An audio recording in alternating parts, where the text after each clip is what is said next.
পুরাতন বছর বিদায় জানিয়ে নতুন বছরে পা দিয়েছি। আমার ফ্যামিলির সাথে ঘুরতে এসেছি পহেলা বৈশাখ উপলক্ষে। অবশ্যই ভালো লেগেছে, আর সামনের দিনগুলো ভালো কাটবে। আর বাচ্চাদের নিয়ে আমরা এসেছি, বাচ্চাদেরও ভালো লেগেছে, আমাদের অবশ্যই ভালো লেগেছে।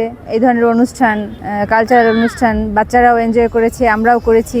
সামনের দিনগুলো অবশ্যই ভালো কাটবে আশা করি। এখানে আসা মূলত বাচ্চাদের জন্যই, মানে ওরা, আমি চাই যে ওরাও এই যে আমাদের বাংলাদেশের একটা ঐতিহ্য, এটা ওরা জানুক।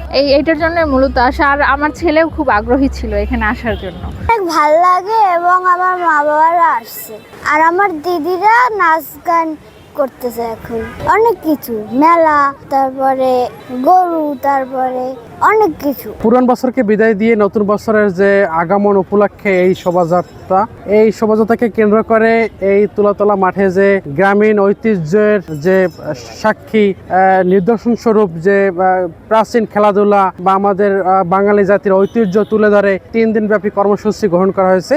প্রাচীন ঐতিহ্যের সাথে এরকম পরিচিত না, বা আমার এই যে গ্রাম হারিয়ে যাওয়া খেলাধুলা থেকে শুরু করে এই পুঁথিপাত, এগুলো তো এখন আর দেখাই যায় না। হয়তো কোনো মিডিয়া সুবাদে হয়তো দেখা যায়। তো সেই প্রাচীন ঐতিহ্যের সাথে এই একমাত্র নববর্ষর অনুষ্ঠানই আমাদেরকে সেই সময়ের কথা মনে করে দেয়। পহেলা বৈশাখ বাঙালির জাতীয় জীবনে অবিচ্ছেদ্য অংশ, এবং নতুন বছরকে ঘিরে নানা আয়োজন, যেমন এখানে আমরা দেখেছি যে এখানে প্রভাতী অনুষ্ঠান হয়েছে, আনন্দ শোভাযাত্রা হয়েছে, একই সাথে 3 দিন ব্যাপী যে এখানে মেলা হবে সেটি কিন্তু বর্ণাঢ্য আয়োজন এবং দক্ষিণবঙ্গের মধ্যে অন্যতম আয়োজন। আমি মনে করি এখানে বাঙালি সংস্কৃতির যে অন্যতম অনুষঙ্গগুলো রয়েছে, হাডুডু, বউচি, কানামাছি, নীল নৃত্য সহ নানা ধরনের আয়োজন থাকবে। এবং এখানে যারা আসবেন দেশি বিদেশি দর্শনার্থী, আমরা আজকে সকালেও দেখেছি যে বিদেশি দর্শনার্থী এখানে এসেছেন এবং তিনি খুব মজা পাচ্ছেন আমাদের বাঙালিয়ানা দেখে, এবং এটি অটুট থাকুক এবং আগামী দিনেও আমরা যাতে বাঙালিয়ানার বহিঃপ্রকাশ এভাবেই করতে পারি